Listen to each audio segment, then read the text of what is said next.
একদা এক গ্রামে বাস করতেন এক ভীষণ কৃপণ জমিদার। তার ছিল অঢেল টাকা, অনেক জমি, দাসদাসী সবই ছিল, কিন্তু তার মন ছিল খুব ছোট।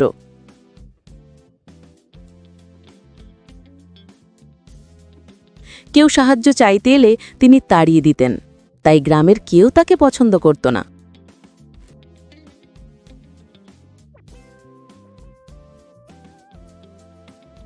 ঠিক সেই সময় গ্রামে এলেন এক জ্ঞানী ও দয়ালু সাধু।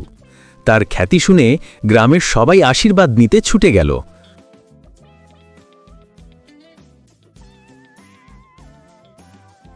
জমিদারও ভাবলেন, সবাই যখন যাচ্ছে আমিও যাই, হয়তো আমার ধন সম্পদ আরও বাড়বে।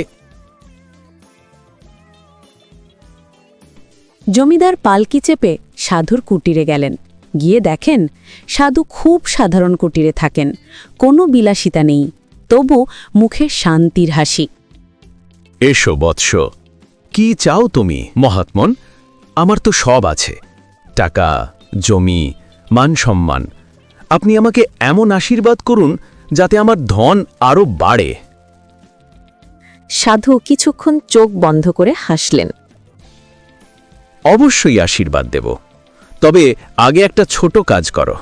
সামনে যে বুনো গোলাপ গাছগুলো আছে ওগুলো সব কাঁটা কেটে দেবে, তবে সাবধানে, একটা পাতাও ছিঁড়বে না।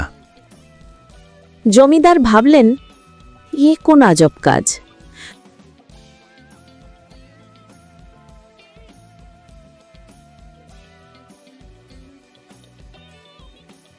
তবুও অনেক দাসদাসী নিয়ে সারা দিন ধরে গোলাপ গাছের কাঁটা কাটলেন।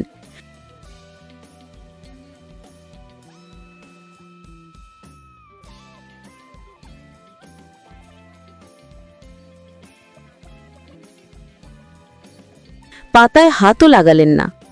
সন্ধ্যায় তিনি আবার সাধুর কাছে এলেন। কাজ শেষ? হ্যাঁ মহাত্মন, সব কাঁটা কেটে ফেলেছি, একটাও পাতা ছিঁড়িনি। খুব ভালো, এবার বাড়ি গিয়ে তোমার বাগানের গোলাপের সুগন্ধ উপভোগ করো। সুগন্ধ কোথায় পাবো? কাঁটা কাটলে কি গন্ধ বের হয়? ফুল না ফুটলে তো সুগন্ধ আসবে না। ঠিক তাই বৎস, জানো কেন এই কাজ তোমাকে দিলাম? এই গোলাপ গাছের কাঁটাগুলো হলো তোমার কৃপণতা, অহংকার আর খারাপ ব্যবহার, আর ফুল হলো সুখ ও শান্তি।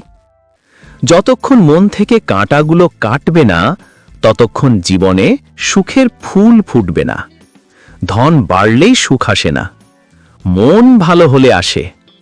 উদার হও, মানুষকে ভালোবাসো, তাহলেই সত্যিকারের শান্তি পাবে।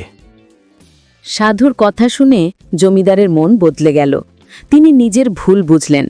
সেই দিন থেকে তিনি কৃপণতা ছাড়লেন, উদার হলেন আর গ্রামের মানুষের কল্যাণে কাজ শুরু করলেন।